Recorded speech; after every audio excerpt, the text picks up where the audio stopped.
Hello, Gemini. Welcome to the Plaid Sheep Oracle. Interesting that you're a little reluctant to be read, a little shy was the word that came to mind, and I certainly don't think of Gemini as shy, but of course we are humans, not just these energies.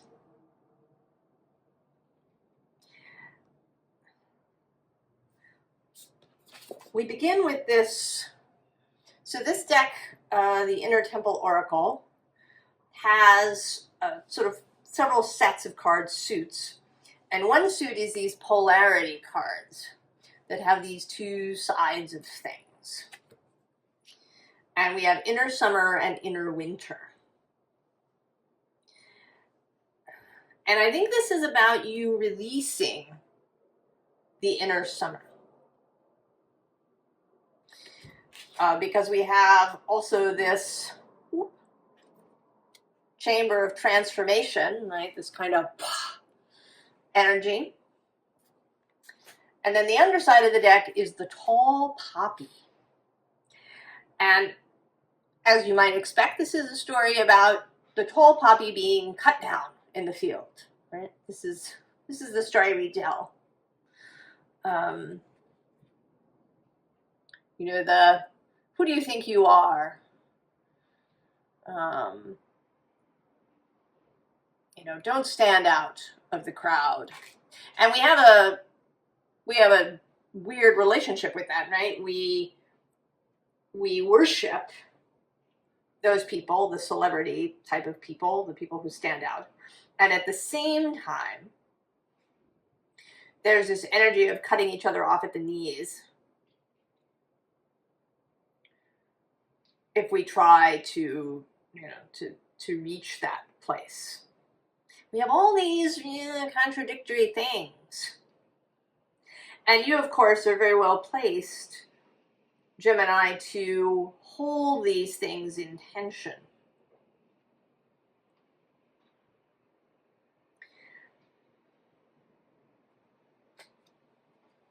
Ace of Swords. And right below that, the Sun. And I'm going to go further to this Hanged Man, who is not, he is not a passive character. He's not just hanging there limply. I mean, he is, some tarot decks show the Hanged Man in a very, right, in this limp position as if he has no control. But that is not the case. The Hanged Man is there by choice. He is there in order to receive clarity. And I think that you have. I mean, this is not to say that you know everything or that you understand everything. But you've got a pretty good grip. A pretty good understanding of yourself. You know, maybe of situations immediately around you. When you come into a new situation and you have a feeling, a knowing about it, it's probably correct. You've been building these skills over a lifetime. And I think that's what's worrying you a little bit, is showing that. There's a bunch of threes that show up in the deck. The Three of Pentacles is here twice. The Three of Swords is here twice. The Three of Wands shows up. Actually, interestingly, the only three that's not here is the Three of Cups. We might have to find it when we get to the end of the reading. And the threes are about collaboration of various kinds. You know, in the twos, we either make a decision or we meet up with somebody. And then in the threes, that circle expands. And I think that what's worrying you is, or that's making you uncomfortable, is the idea of working with people from the position, I use this word because I don't have any other, from an elevated position. Right? Or at least you're on a different plane. You see, you understand, maybe you have solutions or you have ideas, and you feel a little uncomfortable. It's a little bit, I was watching MASH the other night, and there's an episode where Hawkeye and BJ get Radar a promotion, and he becomes an officer, he becomes a lieutenant. And it's really uncomfortable. He's no longer one of the guys, but he isn't really one of the officers either. So he divests himself of it. He goes back to being a corporal. Right, this theme comes up in different movies and in books when somebody is promoted, or an apprentice becomes a master, and they're kind of taking that mantle of authority. Feels uncomfortable at first, right? This desire to remain in parity with everybody, to be one of the group.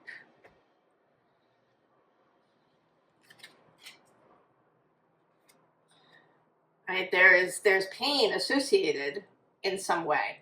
Now, it may be that, when you were a kid, that you got chopped off at the knees, that, somebody asked you, who the hell, who do you think you are?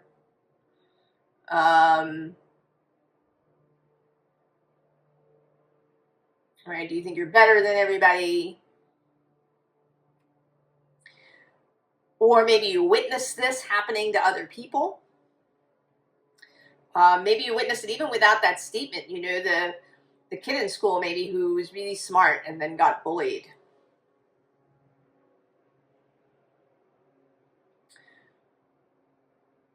So there's pain associated with this. Also, you might feel that maybe you make people feel bad.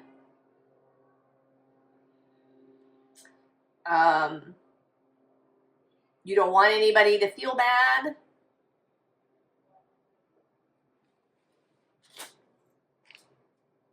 So you're holding back. You're holding back. Really stepping into this authority, really coming out of this chamber of transformation. Now, below that, we also have this ancestral healing. So this may also have to do with your family, if you were the first one to go to college, or the first one, to make more than a certain amount of money, or the first one to really be happy. I almost want to say, because right below that is actually the chamber of soul gifts, and then the masks we wear. That's another thing, being joyful, being happy with your life. We do a lot of trauma bonding with people, where we get together and complain. It's really satisfying, right? We really, we're all kind of at parity in this way.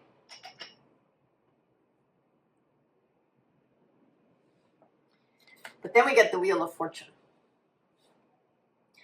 And I think that this means that there are forces moving that involve you,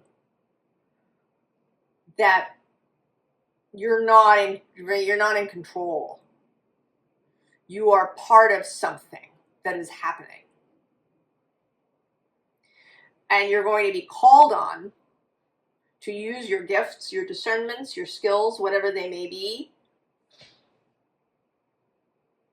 And this could be spiritual gifts, or it could be professional ones in some way.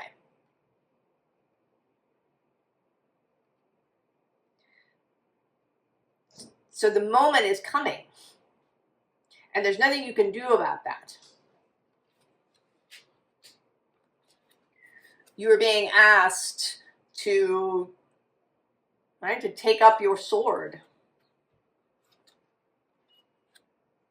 That sword of truth, of discernment, of understanding.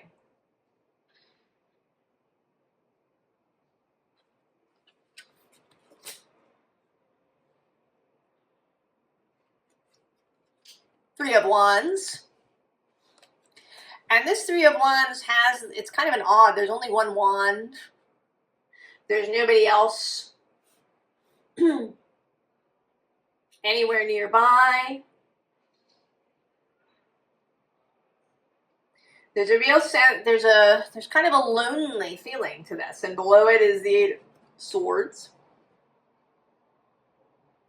But below that is the Magician, Mercury, and the Ace of Wands.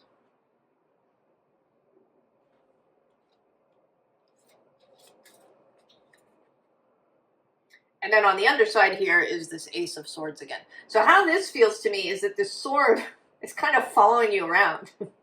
That you've been ignoring it. You know, you enter a new room and there's the sword lying there, and so you turn around and leave. You go somewhere else, but then the sword is there. This truth is not going to leave you alone. You cannot, you can't do the, covering your eyes, covering your ears, going la, la, la, la, la, to drown it out. It's not going to work. It is there. It is coming. There's some set of circumstances, and it may not be, I think that it could be something sudden that you're called upon. I don't know, you get a sudden promotion at work that you weren't expecting, and then suddenly there you are. Or it could be something that unfolds. But either way, it's coming. Right? We get this Queen of Pentacles.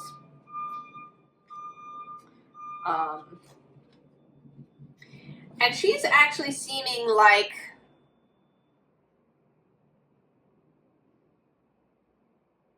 somebody who's waiting for you. Either she's a person who's waiting for you, or she is some sort of physical circumstance. It could be that corner office. It could be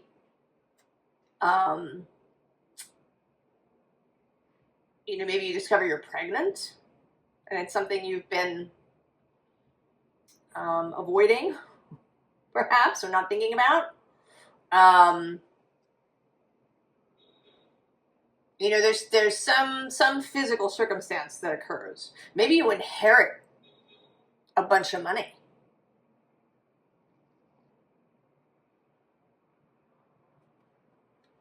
Because we also have this Ten of Pentacles. So there's the group, right? Queen and the group.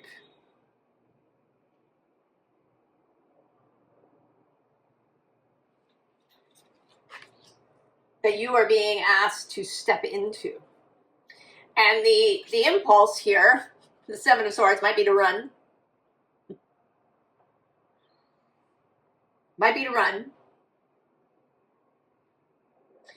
But it's not, that isn't necessary.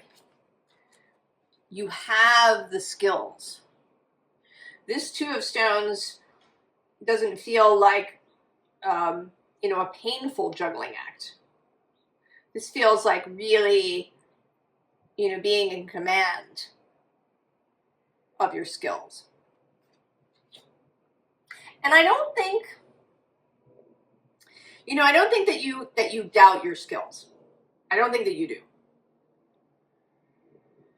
I think you know that you're good at whatever it is.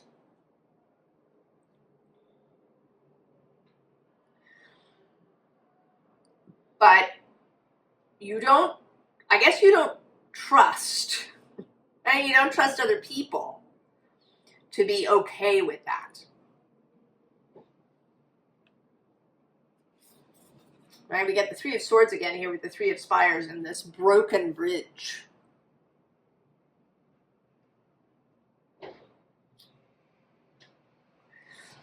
But this is the past.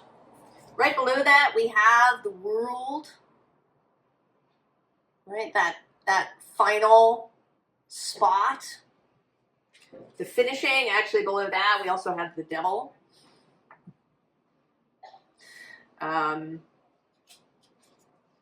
You know, all of those past experiences that make us think that the future has to be like the past. We also have the Nine of Stones, which is a card of solitude, of, you know, standing on your own, having your own resources. And even the King of Swords here alone on his mountaintop.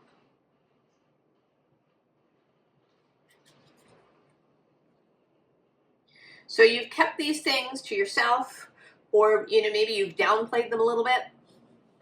You know, maybe even everybody kind of knows that you're good, but they don't know how good because you've been holding back in some way. So they don't realize the extent of your skill in whatever it is. But then the underside of this deck is the Ten of Branches, the Ten of Wands, right? The light at the end of the forest. It's time to come out of the forest. You've been wandering around in there. You know, maybe exercising these skills in secret, or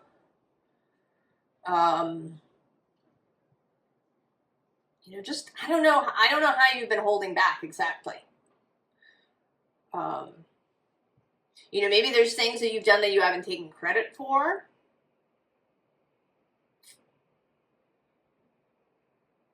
You know, the things just magically happen and nobody knows that you did them.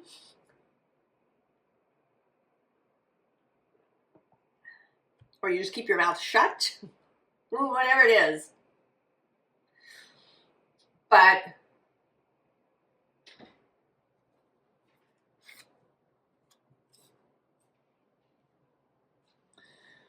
we have this Three of Stones again. You're being asked to come out of the forest and be visible.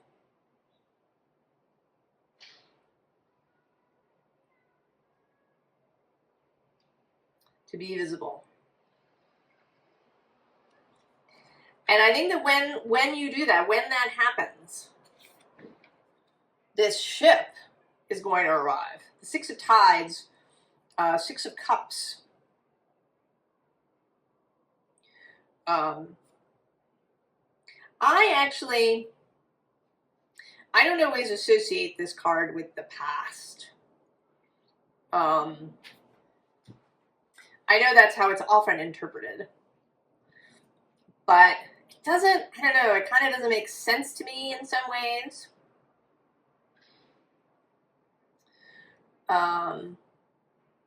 Numerologically, or, you know, even the imagery in the Waite Smith, where that kind of past interpretation comes from.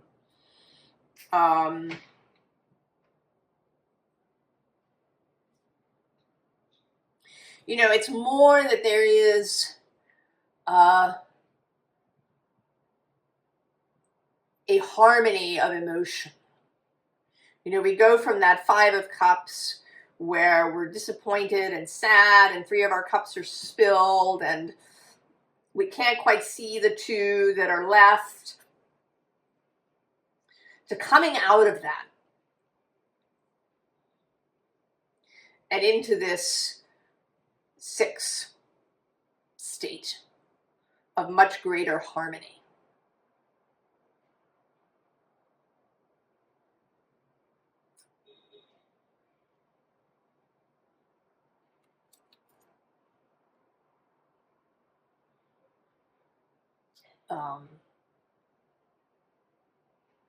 You know, it's the sun in Scorpio.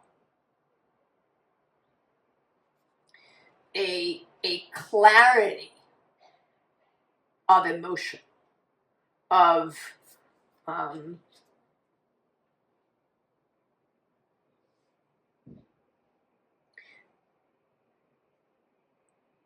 feeling, you know, realizing perhaps an association with the past, realizing what maybe you've been holding on to that isn't really true anymore.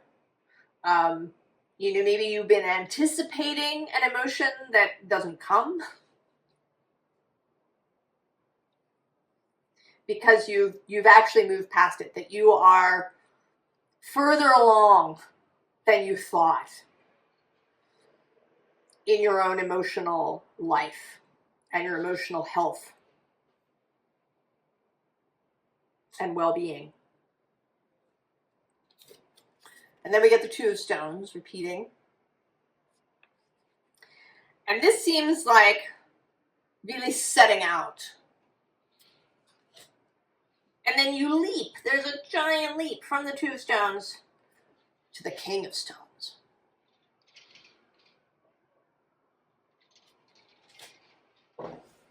Because you are farther along than you realize, and in holding back from other people, you've also been holding back from yourself.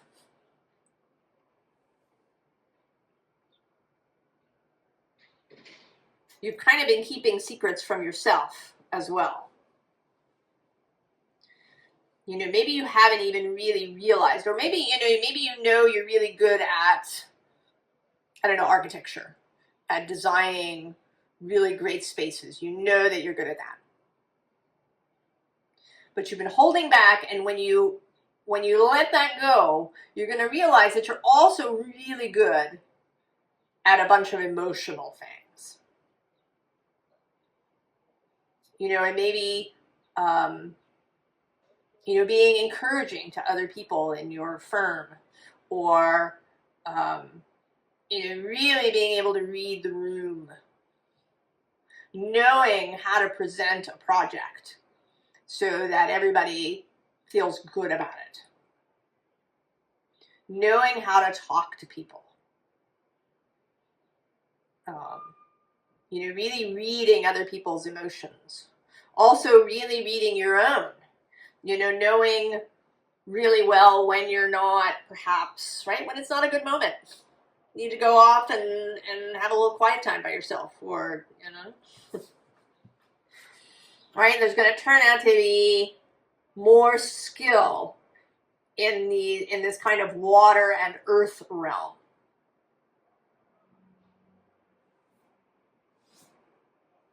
Right? And there's also is this connection of the King and Queen of Pentacles. So it may be, it's kind of a subtle thing, but it may be that there's somebody who you're going to meet up with who is a real equal.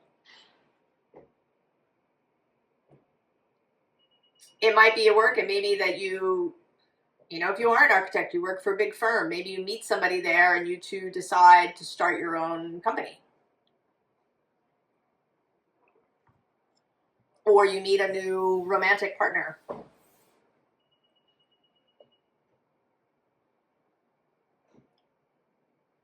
Or you make a new friend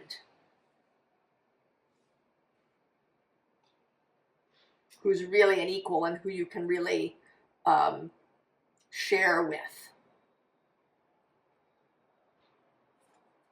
So we have the owl. Now that says deception and wisdom. So this is this, right, this discernment. Sometimes the Queen of Swords is depicted as Athena.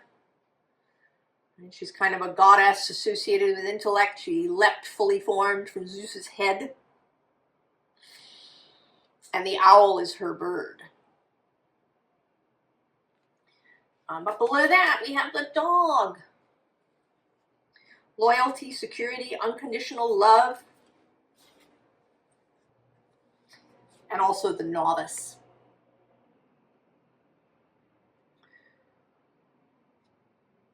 So this, I think, wants to say that you've been, right, you've kind of been hiding back here because you think of yourself as a novice. But you're not.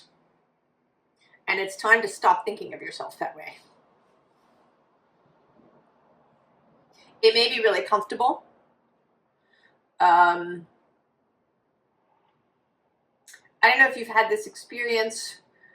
Somebody, sends you a text about something really, that's a complaint of some kind. And maybe your first impulse is to join in. Maybe it's even something really sort of simple, like, oh, it's been raining here for 3 days. I'm so sick of it. What is your impulse? Do you say something like, oh yeah, I know, we had, 3 days of rain too. It was so muddy and awful. Or are you willing to say, really? We had some rain, but now it's really beautiful. Crisp. Right? What is, do you feed into, or if somebody says, well, I don't know how to do whatever it is, or this is really difficult, do you say, oh yeah, I know. It's really hard. I don't, I agree. I don't get it right a lot of the time. Or do you say, oh no? Just maybe you could look at it from a different direction, and then, you'll see it. I don't have a problem with that. Right? Do you, are you willing to not, right, to not be the yes man, the mirror, the, you know what I'm saying? Because the bottom card here is joy. Right? Are you willing to be joyful?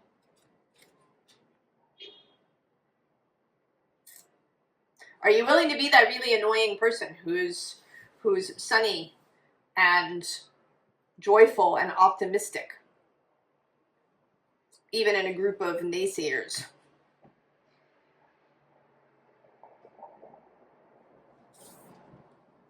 Birth, rebirth. And then the horse, which says accepting help from another, as well as delegating authority. Are you willing? And then letting go. And this, this is turning on the tap. Letting go of whatever skills, fabulousness you have that you've been holding back.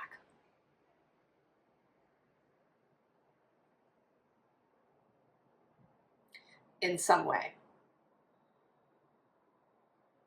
Gemini. Being the tall poppy. Releasing your inner summer.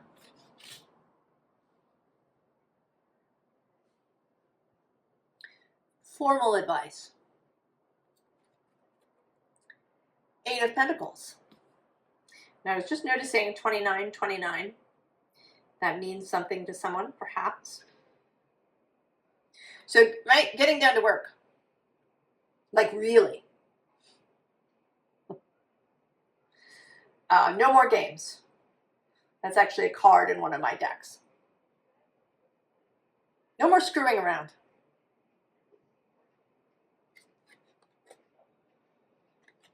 Below that is the Nine of Swords, but below that is the Nine of Cups. Right? No more screwing around. Be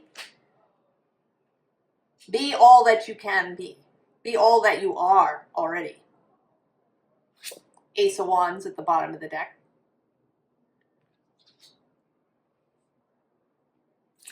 And then there you are, the Knight of Swords.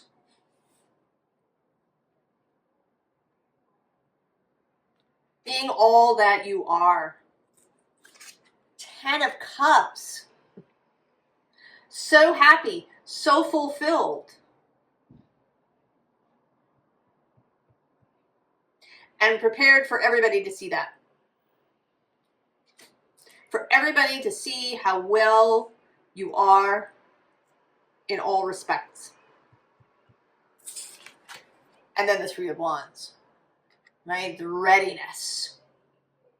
I sort of see her here as being in the wings of a theater. I worked in theater, part of my previous life. And the wings are in darkness. When there's action going on stage, the wings are in darkness. Or there may be blue light, which isn't very visible. So she's waiting in the wings to step out on stage when her cue comes. So your cue, Gemini, is coming.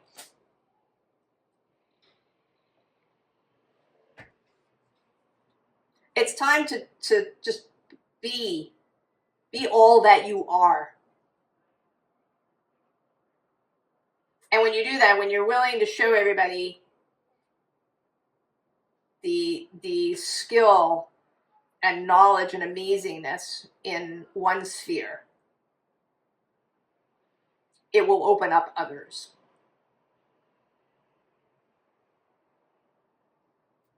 And you know, it may also be, right, a great example, because you're not alone in this, I'm quite sure. I'm speaking to a whole group.